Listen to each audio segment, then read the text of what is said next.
سلام بیننده گرامی، من مومین احمدی هستم. در برنامه خبری و تحلیلی اخباری آزادی از حادثه های مهم جهان و تاجیکستان گزارش میدیم. امروز 18 مارس است. سرخط خبرهای برنامه. ولادیمیر پوتین در انتخابات بحث برانگیز روسیه پیروز و دیگر باره پرزیدنت شد. در تاجیکستان درباره او و همکاری ها چی نظر دارند؟ در تمام دنیا دعوا دارند که ما استراتژیک پارتنر باید خوب شود. مهاجرا اتحاد نصیب می‌بینه لیکن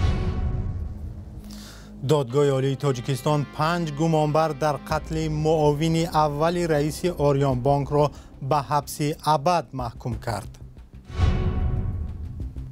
وکیلان آمریکا گفتند که شبکه اجتماعی تیک تاک خطرناک است و باید استفاده اون در کشور منع کرده شود.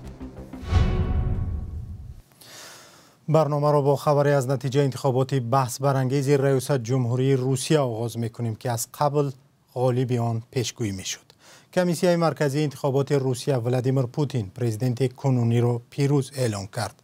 بر اساس نتیجه های پیشکی ولادیمیر پوتین در انتخابات پرزیدنتی روسیه زیاده از 87% رأی مردم را به دست آورده است. ناظران خارجی انتخابات روسیه را صحنه‌سازی شده نامیدند. همکارم طاهری سفر گزارش می‌دهد. روز یکشنبه در آخرین روز انتخابات پرزیدنتی روسیه ولادیمیر پوتین رأی رکوردی به دست آورد و ضمن سخنرانی گفت این متحدی به ما امکان می‌دهد در خط جبهه در رشد اقتصاد و هدف‌های اجتماعی فعالیت باثمر داشته باشیم. Мы все одна команда.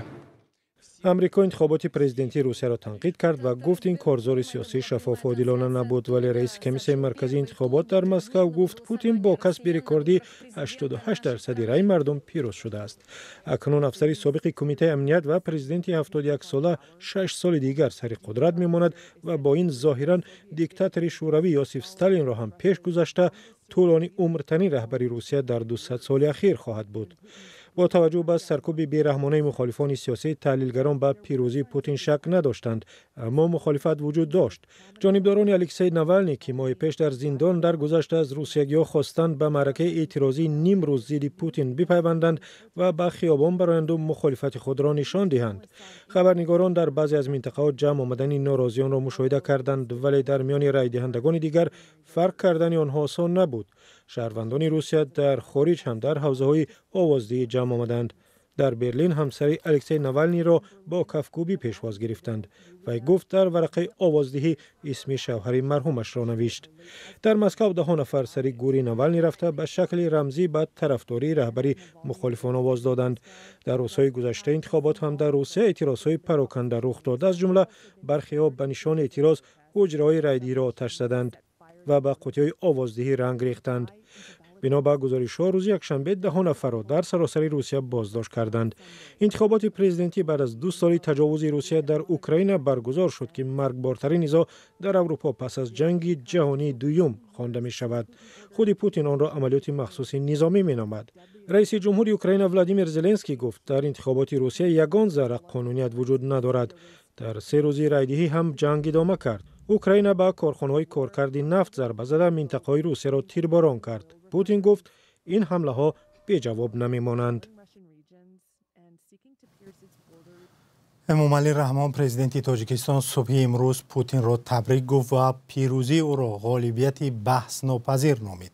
روسیه میزبانی بیشتر از 1 میلیون مهاجر تاجیک است و دو کشور همکاری‌های زیست دارند. ماندن ولادیمیر پوتین در قدرت برای تاجیکستان چی معنی دارد؟ همکاران ما ارشاد سلیمانی و براد یوسفی این موضوع را پیگیری کردند. نظرها در تاجیکستان با پیروزی دیگرباره ولادیمیر پوتین در انتخابات پرزیدنتی روسیه یک رنگ نیست. قاسمی بیگ محمد کارشناس مسائل سیاسی بر این است که انتخاب دیگرباره پوتین به مقام رئیس جمهوری روسیه بر روابط روسیه با تاجیکستان تاثیر خاص نخواهد گذاشت. به خاطر اینکه به اصطلاح قاعده بازی مشخص است و با بودن پوتین چارچوب‌های تعریف شده میان مقامات عالی دو کشور رعایت خواهد شد. قاسمی بیگ محمد در ادامه افزود افغانستان به عنوان تهدید برای کشورهای منطقه باقی خواهد ماند که این فرصتی را برای روسیه در جهت تقویت نفوذ نظامی خود فراهم خواهد کرد. сайидҷафар усмонзода раиси ҳизби демократии тоҷикистон ва вакили парлумон бо ишора ба нуфузи Путин дар Русия мегӯяд: барои мо яке аз давлатҳои асосӣ барои амнияти кишвар, барои рушди иқтисодот барои мо Русия ҳисоб мешавад. Чунки дар инҷа мо муҳоҷироти миннатӣ хеле дорем ва дар ин ҳолат ҳамчун шарики стратегӣ, ҳамчун як давлате ки 100 соли охир бисёр муносибатҳои масалан наздике ки мо доштем, яъне аз ҳама варианти беҳтарин барои мо ҳамин Владимир Путин буд ки ба сари қудрат омаданд. аксари сокинон дар хиёбонҳои Душанбе низ аз пирӯзии Путин истиқбол мекунанд ва умед доранд вазъи муҳоҷирони кории тоҷик дар Русия беҳтар мешавад. пеш аз ҳамин интихоби Путинам Тоҷикистон ки муносибатҳо бисёр хуб буд. дар тамоми дунё даъво доранд ки мо стратегический партнёр бояд хуб шавад. муҳоҷиро айтҳадир насиб мебинав, лекин исмшай чӣ гуфта наметавонам. дар интихоботи Русия дар баробари Путин се номзади начандон шинохта ширкат карданд. бинобар натиҷаҳои пешакӣ Путин беш аз 87% райро ба даст овардааст. дар Тоҷикистон 6 ҳавзаи интихоботӣ барои райдиҳии шаҳрвандони Русия фаъол буд. ба ин тартиб Путини 71-сола ки 25 соли охир дар сари қудрат буд, боз ба ҳукуматдории худ идома медиҳад. мухолифони ҳукумати Тоҷикистон мегӯянд интихоботи президенти Русия пешгӯишаванда буд, чун ин кишвар роҳи диктатуриро пеш гирифтааст ва фаъолонро саркӯб мекунад. мақомоти рус аксари фаъолони мухолифони тоҷикро дар Русия боздошт карда ба Тоҷикистон супурда буданд. бархе зери фишор аз ин кишвар фирор карданд.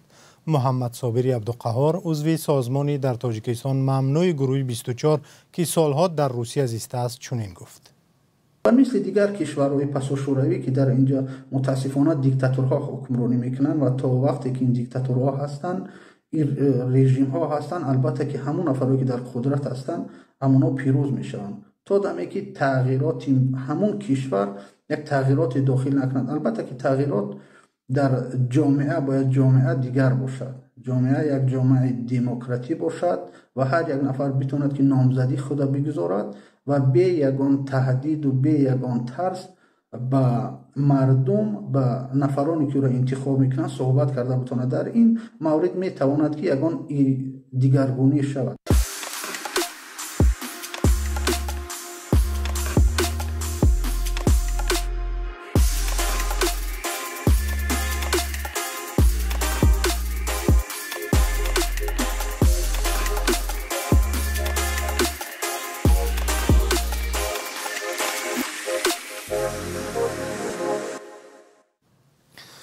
идомаи барнома. додгоҳи олии Тоҷикистон 5 касро барои рабудан ва куштани Шӯҳрат Исматуллоев, муовини аввали раиси Орионбонк, ба ҳабси абад маҳкум кард.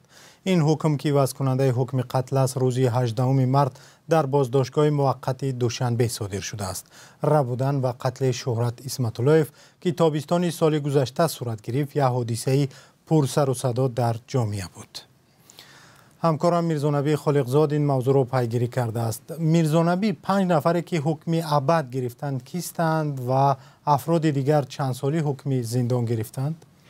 салом бинандагони гиромӣ.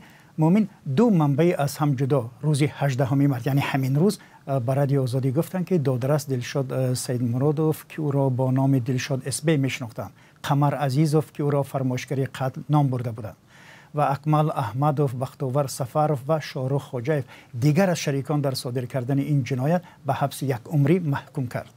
بر اساس حکم دادگاه اموال بعضی از آنها از جمله دلشاد سیدمرادov مصادره می شوند. پیوندان سیدمرادov در صحبت با رادیو آزادی این حکم را تصدیق کردند ولی گفتند از آن ناراضی‌اند.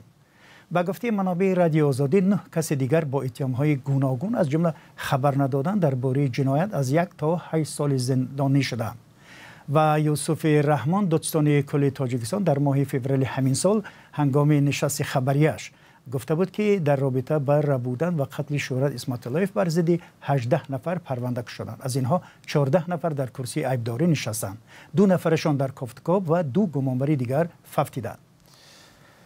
میرزانبی، این حادثه که خیلی سر و صدا برپا کرد چی رو نشان داد و آیا همه ناروشنی ها در این پرونده روشن شد؟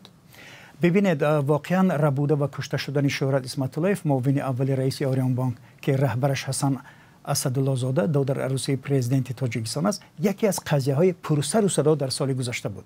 بسیاریا گفتند که پس از ختم جنگ شهروندی در تاجیکستان چنین جنایت را به این اندازه یاد نداشتند. بعداً تا پیدا شدن گمانبران در صادر کردن این جنایت، سوال اصلی این بود که کی جرأت کرده است که فرد مهم در نظام سیاسی و بانکداری تاجیکستان را رباید. چیزی که بیشتر حیرت ساکنان را به بار آورد این بود که گمانبران اصلی در این قضیه کارمندان سابق مقامات انتظامی تاجیکستان بودند.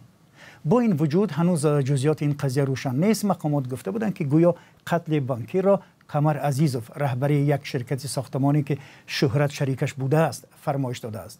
برخی دیگر گفتند که قاتلان می‌خواستند از شهرت بیت کوین یا پولهای رقمی بدزدند. و با وجود اعلان حکم، انگیزه اصلی کشتار ناروشن مانده است. شاید مقامات دلیلی برای حرفایشون داشته باشند، ولی تاکنون واضح این پرونده را شرح ندادند و روشن هم نیست. تشکر. همکارم میرزانبی خالقزاد درباره حکم گمانبران در قتل بانکری تاجیک صحبت کرد. یادآور میشویم شهرت اسمت‌اللهیف را تابستان سال گذشته ربوده و سپس کشته جسدش را به دریا انداخته بودند. مجلس نمایندگان امریکا طرحی را قبول کرد که احتمال استفاده شبکه اجتماعی تیک تاک را در این کشور منع کند. تیک تاک را در امریکا بیش از 170 میلیون نفر استفاده می کند. مقامات امریکا میگویند تیک تاک امکان می دهد حکومت چین به اطلاعات خصوصی امریکاییان دسترسی پیدا کند. گزارش صدای امریکا را در این باره همکارم زرنگیز نوروزشاه تقدیم می کند. پس از بحث‌های طولانی، قانونگذاران امریکا طرح قانون را پذیرفتند که تیک تاک را وادار می‌کند برای ماندن در ایالات متحده بایت دنس صاحب خود را دیگر کند. امروز ما پیامی روشن دادیم که هیچگاه به دشمنانمان راه نمی‌دهیم آزادی ما را همچون سلاح استفاده کنند. از این لایحه اکثر قانونگذاران پشتیبانی کردند و بر این نظرند که قانون خطر تیک تاک را کاهش می‌دهد.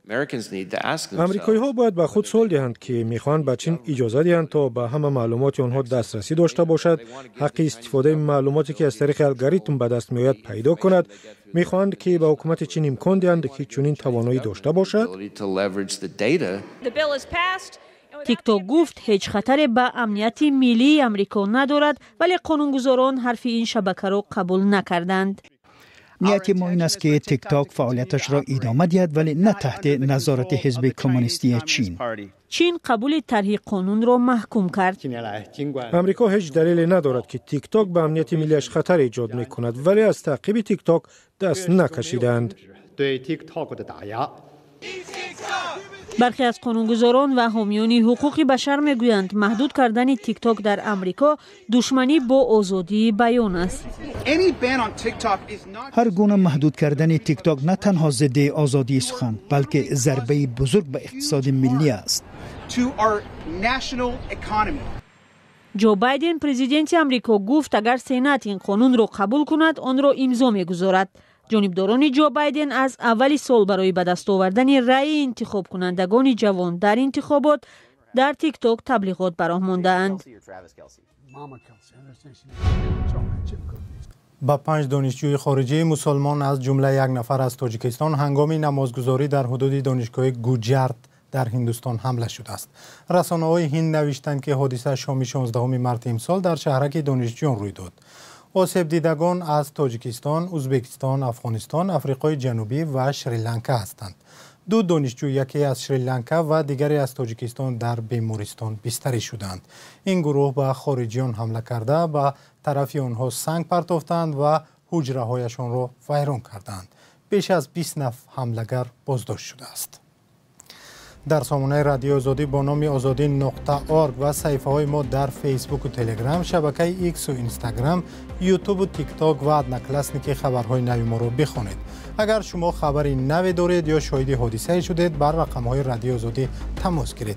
رقم ها در وبسایت رادیو آزادی و در صفحه ما در شبکه‌های اجتماعی هستند. برنامه با پایان رسید. خدا نگهدار.